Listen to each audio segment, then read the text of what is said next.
반짝이는 눈빛 눈이 부셔 매일 날 감싸주는 손길.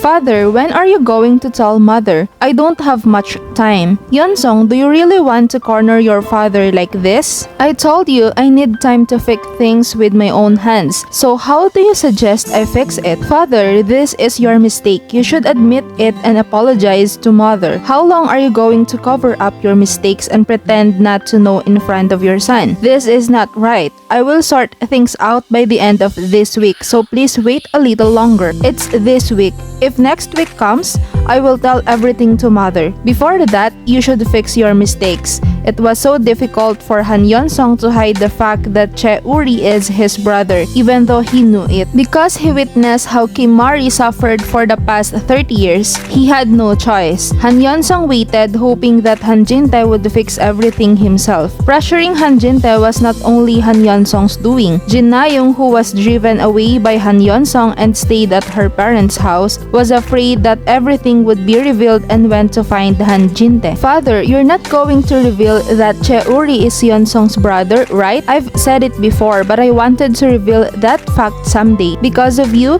the situation has become more complicated. I will reveal everything to the family soon. Even though you knew all along that Yeon-song is alive, are you going to say that you hid it for the past 25 years?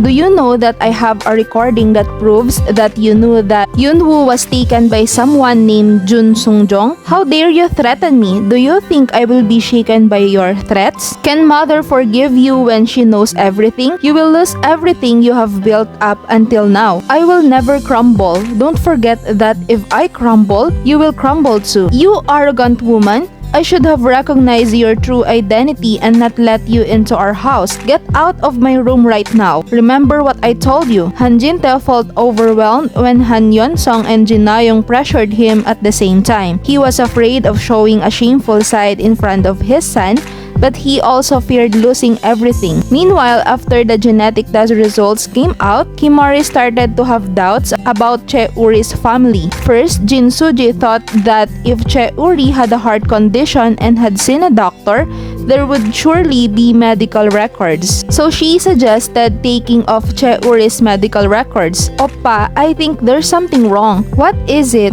You know when the chairman found out that their son had a heart condition, right? But according to mom, you were healthy without any illnesses since you were young. It's not common for a child with a heart condition to become healthy in a few years. How about taking off the medical records when you were young? Well, if I had a heart problem, it would be good to know. So let's take it off. The two of them went to Haedeul Hospital's pediatrics department together, and they took off Chae Woo Ri's childhood medical records, in other words, Kim Woo Ri's medical records. Chae Woo Ri could not help but be surprised when he saw the medical records. What is this? I had such a serious heart condition. How many years did I go to the hospital? I don't have any memories of going to the hospital when I was young. It's really strange, and I was so sick but suddenly became healthy. The medical record seems to be when I was 5 years old, and even until then, it was a serious condition. Huh? But what's this? Why is my blood type listed as B? I'm O. Really? That's strange. Maybe I should take off the medical records when I was young. Well, I also want to know if I had a heart problem, so let's take it off. The two of them went to Haedeul.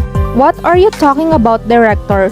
We already did the genetic test with the chairman and it came out negative. I'm embarrassed to say this, but I already knew that Dr. Chae Woo Ri is the chairman's son. Yes, director, are you continuously referring to him as the chairman's son? Because yes, Yoon-woo, Dr. Chae Woo Ri is indeed Chairman Kim Mari's son, but he is not my son.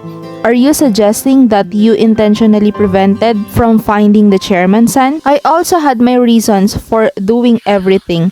I think I should explain everything to Sun-young now, even if it sounds like an excuse. But how could you hide your own son after finding him? So you're saying that the genetic test was manipulated? Yes, it turned out that way. I made a foolish decision and lost my judgment. But thank you for telling me this. The chairman must know everything by now, right? I plan to tell her today. Well then, I'll go now. I'm sorry, Sun-young.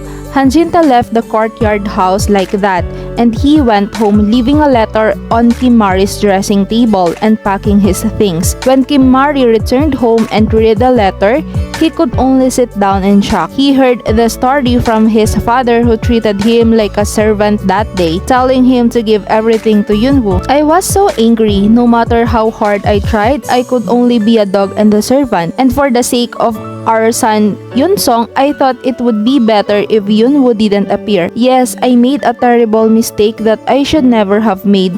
I won't make excuses. Now I'm leaving everything behind and leaving empty-handed. You should live happily with your son Yunwoo. Kim Mari was very angry, but more than that, he felt that he need to meet Chae Woo Ri as soon as possible. Kim Mari went straight to the courtyard house and met Chae Woo Ri, bidding a tearful farewell. Chae Woo Ri had already heard everything from Choi Sun-young. Han Yeon-sung received a call from Kim Mari and finally felt relieved that Han Jin-tae had set everything right. Han Yeon-sung called Han Jin-tae. "Father, I heard the news. Thank you for finally revealing everything." "Yes, Yeon-sung, I'm truly sorry for showing you such a disgraceful side. Now I'm leaving everything behind and living. Take care of your mother for me." "Father, what are you saying? You're leaving? Now that your mom knows everything I've done, how can you live with her? And I'm the one who separated your mother and your brother. It's right for me to leave. And Yeon-sung, I have something to ask of you. Your wife, Jin-young, is a dangerous woman. This father has done terrible things too, but Jin-young, that girl, she searched my study, recorded our conversation, and even manipulated the genetic test. She's a very scary woman. Seeing her like that, I suspect that the child in her womb may not be Yeon-sung's. Even if the child is yours, I don't think I can live with Jin-young. Hurry up and divorce her and send her away. You even threatened father? Just when I found out about what Jin-young did, I became certain that she is not the good person I thought she was. Seeing her greedily aiming for the Haedeul Foundation and even manipulating the genetic test, I started to doubt if this person really doesn't know my background and if it was a coincidence that she met me. I plan to break up with her. Yes, that's a good idea. Break up with her and take care of your mother and brother. With that, Han Jin-tae revealed everything and left, and Han Yeon-sung seemed to declare a divorce to Jin-young. I hope all the truth is revealed soon. That's all for today, guys. Thank you all for watching.